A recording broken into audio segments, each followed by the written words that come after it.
सभी दोस्तों को नमस्कार। आज हम व्यंग्य रचना पढ़ने जा रहे हैं प्रसिद्ध व्यंग्यकार लेखक हरिशंकर परसाई जी की, और व्यंग्य रचना का नाम है बस की यात्रा। और शुरू करते हैं, आइए कहानी बस की यात्रा। हम 5 मित्रों ने तय किया कि आज शाम 4 बजे की बस से चलें। पन्ना से इसी कंपनी की बस सतना के लिए घंटे भर बाद मिलती है, जो जबलपुर की ट्रेन मिला देती है। सुबह घर पहुंच जाएंगे। हम में से 2 को सुबह काम पर हाजिर होना था, इसलिए वापसी का यही रास्ता अपनाना ज़रूरी था। लोगों ने सलाह दी कि समझदार आदमी शाम वाली बस से सफ़र नहीं करते। क्या रास्ते में डाकू मिलते हैं? नहीं, बस डाकिन है। बस को देखा तो श्रद्धा उमड़ पड़ी। खूब वयोवृद्ध थी, सदियों के अनुभव के निशान लिए हुए थी। लोग इसलिए इससे सफ़र नहीं करना चाहते कि वृद्धावस्था में इसे कष्ट होगा। यह बस पूजा के योग्य थी, उस पर सवार कैसे हुआ जा सकता है?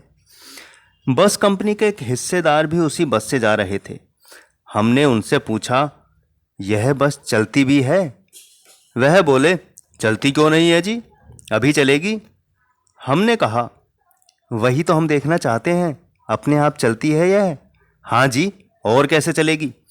गजब हो गया, ऐसी बस अपने आप चलती है। हम आगा पीछा करने लगे। डॉक्टर मित्र ने कहा, डरो मत, चलो, बस अनुभवी है, नई नवेली बसों से ज़्यादा विश्वसनीय है, हमें बेटों की तरह प्यार से गोद में लेकर चलेगी। हम बैठ गए। जो छोड़ने आए थे वे इस तरह देख रहे थे जैसे अंतिम विदा दे रहे हों।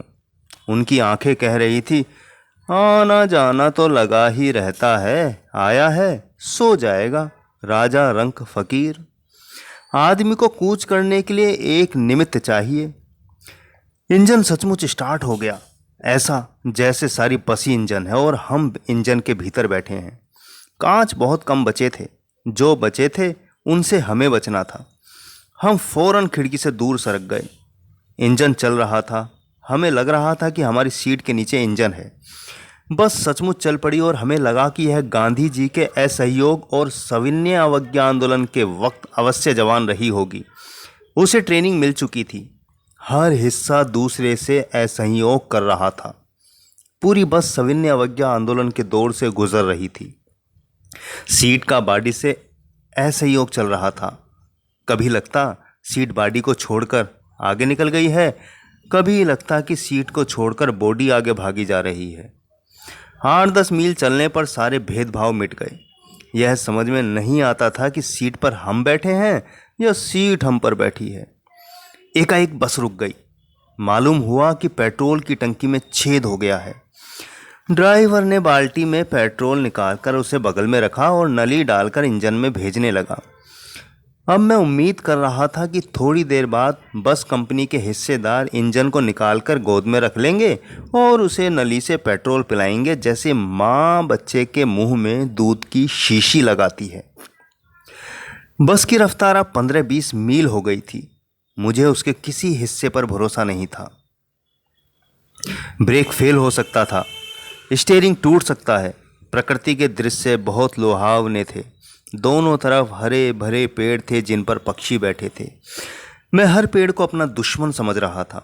जो भी पेड़ आता डर लगता कि इससे बस टकराएगी। वह निकल जाता तो दूसरे पेड़ का इंतजार करता। झील दिखती तो सोचता कि इसमें बस गोता लगाएगी। एकाएक फिर बस रुकी। ड्राइवर ने तरह तरह की तरकीबें की पर वह चली नहीं। सविनय अवज्ञा आंदोलन शुरू हो गया था। कंपनी के हिस्सेदार कह रहे थे, बस तो फर्स्ट क्लास है जी, यह तो इत्तफाक की बात है। क्षीण चांदनी में वृक्षों की छाया के नीचे वह बस बड़ी दयनीय लग रही थी। लगता जैसे कोई वृद्धा थककर बैठ गई हो। हमें ग्लानि हो रही थी कि बेचारी पर लद कर हम चले आ रहे हैं। अगर इसका प्राणांत हो गया तो इस बियाबान में हमें इसकी अंत्येष्टि करनी पड़ेगी। हिस्सेदार साहब ने इंजन खोला और कुछ सुधारा। बस आगे चली। उसकी चाल और कम हो गई थी। धीरे धीरे वृद्धा की आंखों की ज्योति जाने लगी। चांदनी में रास्ता टटोल कर वह रेंग रही थी। आगे या पीछे से कोई गाड़ी आती दिखती तो वह एकदम किनारे खड़ी हो जाती और कहती, निकल जाओ बेटी, अपनी तो वह उम्र ही नहीं रही। एक पुलिया के ऊपर पहुंचे ही थे कि एक टायर फिस करके बैठ गया और वह बहुत जोर से हिलकर थम गई। अगर स्पीड में होती तो उछलकर नाले में गिर जाती। मैंने उस कंपनी के हिस्सेदार की तरफ पहली बार श्रद्धा भाव से देखा। वह टायरों की हालत जानते हैं, फिर भी जान हथेली पर लेकर इसी बस से सफ़र कर रहे हैं। उत्सर्ग की ऐसी भावना दुर्लभ है। सोचा, इस आदमी के साहस और बलिदान भावना का सही उपयोग नहीं हो रहा है। इसे तो किसी क्रांतिकारी आंदोलन का नेता होना चाहिए। अगर बस नाले में गिर पड़ती और हम सब मर जाते तो देवता बाहें पसारे उसका इंतज़ार करते, कहते, वह महान आदमी आ रहा है जिसने एक टायर के लिए प्राण दे दिए। मर गया पर टायर नहीं बदला। दूसरा घिसा टायर लगाकर बस फिर चली। अब हमने वक्त पर पन्ना पहुंचने की उम्मीद छोड़ दी थी। पन्ना कभी भी पहुंचने की उम्मीद छोड़ दी थी।